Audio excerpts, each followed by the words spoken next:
Welcome to Books and Storytime by MyBookSummary.com. Let's explore The Wicked Queen's Last Trick. Long ago, in a distant kingdom, a kind-hearted queen lived with her beloved king. Though happy, the queen felt sorrowful because she had not yet been blessed with a child. One winter's day, as she sat by a window with ebony frames, knitting, a snowbird landed on the windowsill. As she admired the bird, she accidentally pricked her finger, and a drop of blood fell onto the snow outside. The queen, gazing at the red drop against the white snow, whispered, "I wish for a daughter with skin as white as snow, lips as red as blood, and hair as black as ebony." Her wish seemed to carry magic, and soon after, she discovered she was expecting a child. Unfortunately, the queen's pregnancy was difficult, and despite the efforts of many doctors, her health worsened. The king, worried but hopeful, said, "Hold on. Our dream of having a child is about to come true." But as time passed, the queen grew weaker. In the spring, surrounded by the flowers of the season, the queen gave birth to a baby girl who looked exactly as she had wished. Her skin was as white as snow, her lips as red as blood, and her hair as black as ebony. The king was overjoyed and said to his wife, "You've given me the greatest gift. Tell me your wish, and I will fulfill it." Weak and frail, the queen replied, "Name our daughter Snow White. Promise me that you will always care for her. And if I cannot stay, remarry to find happiness again." The king, with tears in his eyes, promised her that he would. Soon after, the queen passed away, leaving the king heartbroken but determined to keep his promise.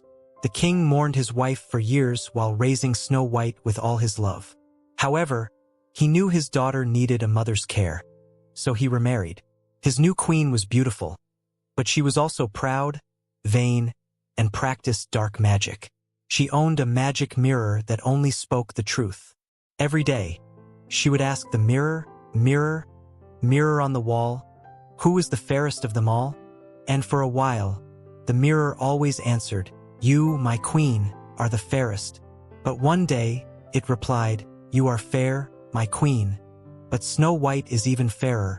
Consumed by jealousy, the queen's heart filled with hatred for Snow White. "How dare the mirror say this?" she fumed. In her rage, she ordered a huntsman to take Snow White into the woods and kill her, bringing back her heart as proof. The huntsman reluctantly agreed, but when they reached the forest, he couldn't do it. "You are too kind and innocent," he told Snow White. "Run away and never return. I will bring the queen a wild boar's heart instead." Grateful but frightened, Snow White ran deep into the forest. Exhausted and scared, she stumbled upon a small house nestled among the trees. Inside, everything was tiny. A small table with 7 chairs, 7 little plates, and 7 small beds. Starving and worn out, Snow White ate a little from each plate, drank from each cup, and then lay down to sleep in one of the beds.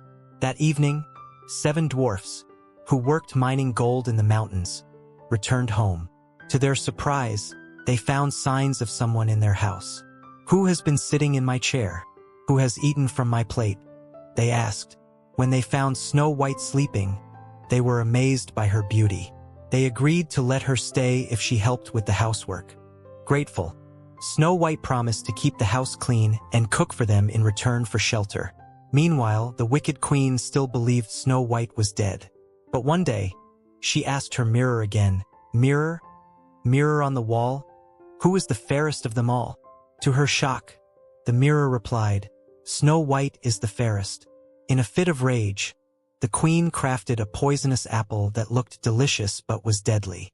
Disguised as an old peddler woman, she traveled to the dwarf's cottage. When Snow White answered the door, the queen, pretending to be a harmless old lady, offered her the apple. "Take this lovely fruit, dear child," she said. Snow White hesitated but was tempted by its beauty. As soon as she took a bite, she collapsed, unconscious. Revealing her true self, the queen left, satisfied with her trick. When the dwarfs returned home, they found Snow White lying lifeless. They tried to revive her but failed. Heartbroken, they placed her in a glass coffin so her beauty would remain for all to see. They carried the coffin to a mountaintop, where they mourned her loss. One day, a prince from a neighboring kingdom came across the coffin. Struck by Snow White's beauty, he read the inscription and realized she was the girl he had always dreamed of. He begged the dwarfs to let him take her coffin to honor her memory, and the dwarfs, moved by his devotion, agreed. As the prince's servants carried the coffin, one of them stumbled, causing the piece of poisoned apple to dislodge from Snow White's throat. She awoke, confused but alive. The prince explained what had happened and confessed his love for her. "Will you come with me to my kingdom and be my queen?" he asked. Snow White agreed but asked to see her father first. The prince promised to help, and they returned to the castle. There, they discovered Snow White's father imprisoned by the wicked queen.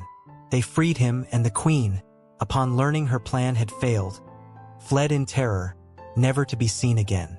Snow White and the prince married in a grand ceremony, celebrating their love and the victory of good over evil. They lived happily ever after, with Snow White's father and the 7 dwarfs sharing in their joy. Stay tuned for more enlightening content. Head over to www.mybooksummary.com. Don't forget to subscribe and share the magic with friends. And let's grow together through the power of books and interesting stories.